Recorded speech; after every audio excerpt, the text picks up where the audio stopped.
Ladies and gentlemen, what a day, what a day. What a video do we have for y'all, because it is going to freeze to 20 degrees within the next 48 hours. And this is how I prepare my subtropical Houston garden for a freeze. I should have done this last year, and I've learned a lot of tips through all the snow apocalypses and crazy frigid weather we've had all too often in Houston, Texas. So in this video, I'm gonna show you guys how I propagate, prepare, and try and protect my garden in the best possible way I know how to do. And I've learned a lot and gleaned a lot of info from all the freezes we've had, as I mentioned.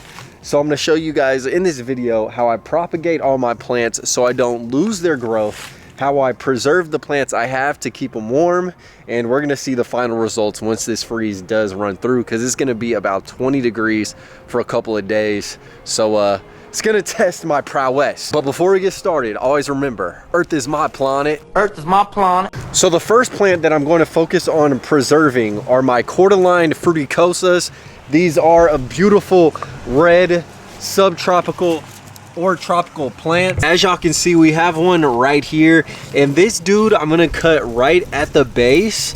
And all you have to do is leave them in water and they will grow roots. Now what would happen during the freeze is it would die all the way down to the roots, and then it would have to regrow all this way, which would take about a year to a year and a half. And then if another freeze comes through, it'll get beat all the way down to the ground again. So I want to preserve that amount of growth, have some roots grow out of it, so that way when things do die to the ground, I can just re-plug it in and once again have a plant the same size. So y'all can see we have the cordyline cut, and it'll grow roots all from the stem where there were leaves growing off at, I guess, the nodes. So yeah, I will have a plant about this large to throw in the ground again in the spring, and that one will re-emerge from the ground ideally. It does pain me to chop this one too, but it is what it is. So in the front beds, I do have some cordyline that died to the ground during last year's freeze, and it has came back. And this is a great indication of the size you can expect when it dies to the ground and then re-emerges.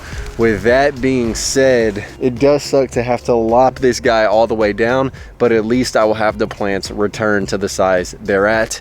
And if we go a year without a crazy 20-degree cold snap, then they will really take off and thrive. So let's chop all these down.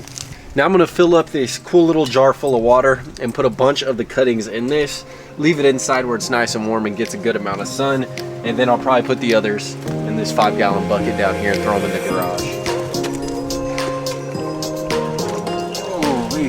Ooh, that's cold water, boy.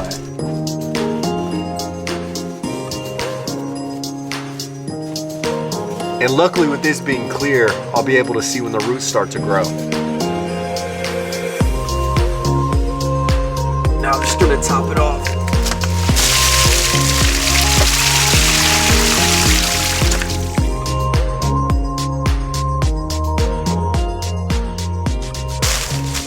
So this is actually one of the cordyline I grew from a cutting. I just stuck it in the ground, and it truly has been one of the best cordyline I've had in the garden. So let's go ahead and take it out, man.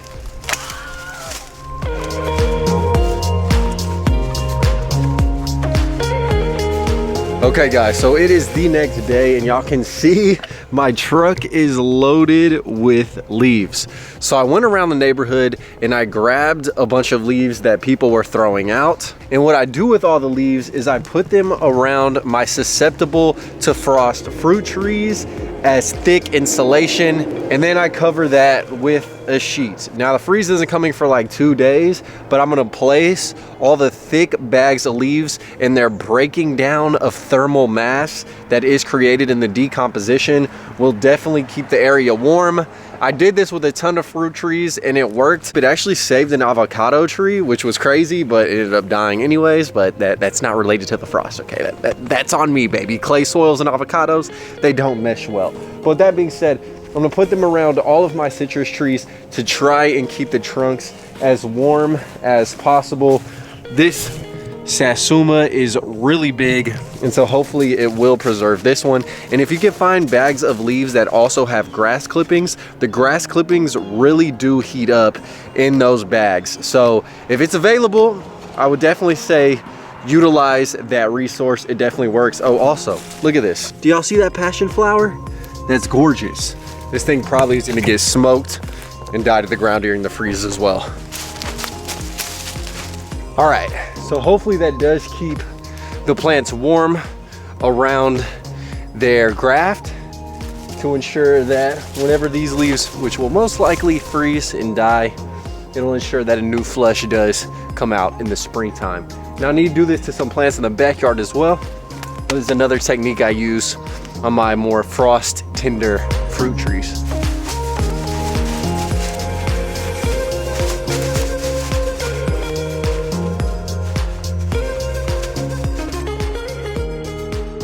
Now another task I need to do is to have a functional pond pump in my backyard pond. The fish are still alive without the pump being on, but I am afraid that if it freezes over, they could die. So I want some water flowing, and the heat from the water will actually keep the plants in this area a bit warmer as a microclimate than the plants in other parts of my yard. So I got a new pump. I just got to install that, make sure all the fish are getting all the oxygen they need during the freeze.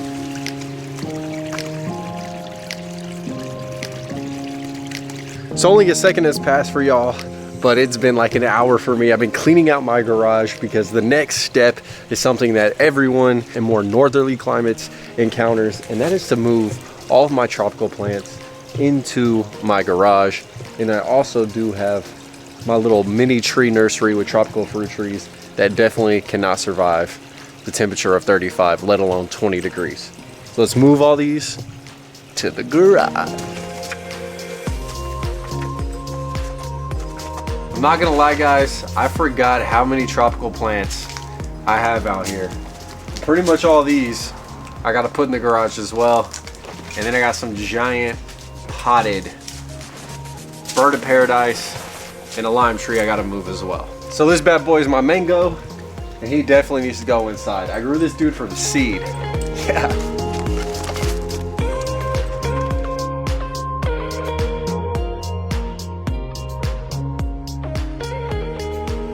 All right, guys, so believe it or not, this is my garage. Now, it might not fully encapsulate the true magnitude of the amount of plants I have in here, but a car could fit in here. And now my vehicle is jealous that I'm just out here in my garage, like Ty Lopez, with all these damn tropical plants. Bro, I forgot I had this many. And it's not gonna be as cold as it has been, but 20 degrees with all these plants above ground leaves no opportunity for any type of ground insulating effects on the roots. So these would probably all get smoked if I just left them in the pot in the ground. All right, y'all, so I'm not even gonna pretend, lie. There's so much more I wanted to do. I got fig trees I want to take cuttings out to propagate before they freeze to the ground. All my wandering dude that's on the side that has grown long enough to be able to propagate, I wanted to take cuttings of that as well. But man, there's only so much time in a day. It's kind of snuck up on me, bruh. Okay, guys, so it has been like 4 days since the freeze, and it's gonna be raining the next 3 days. So I figured I'd get out here while I can to update you guys on the status situation. Everything has been murked that is subtropical and is above the ground, which definitely blows, hence why I did my yard tour recently. But with that being said, let's lift the sheets and see what is underneath, and if my methodology did in fact pay dividends and save some of my citrus. Let's check it out. So I do lock everything down with bricks, so that way the sheets do not blow away. Look at that. I told y'all, man, my methods in truest form and practice. The leaves are about as green as this North Face I am rocking. I told y'all, man, this stuff really works, okay? So yeah, I'm gonna let my trees get some water and get some sunshine, but let's check out the other ones too while we're at it, dad nabbit. All right, this one might have got a little bit worse for the wear. Look at that. Solid. Another solid result. Hold on. Let's see if we can go 3 for 3. Dude. Y'all see what it is, man. All right. The true test is to see if my cactus was preserved. Y'all can see its needles are poking through the sheet. Let's check out what's underneath. Ooh, okay. So the cactus definitely looks a little bit more rough than the others, but the base is still looking thick and sturdy. That one, it might take some time to see the final results. So that wraps up today's video. Hopefully you did enjoy my process. Again, I wish I could have dug up a banana tree. I wish I could have taken way more cuttings and propagated a bunch of my other plants, such as my Cape honeysuckle and pretty much everything subtropical that I have planted in my garden thus far. But the Cowboys were on and I could not resist sitting down for 3 hours and watching them get destroyed the day before the freeze. So with that being said, man, until next time, always remember, Earth is my planet. Earth is my planet. And I will catch you guys very, very soon. But from the bottom, we're starting once again, and we shall rise until everything is lush and fertile in the springtime. Peace. Drop a comment too. Killing these songs, leaving a bloody life I roost to. And I'm in it to win it, so I'm somebody that you should get used to.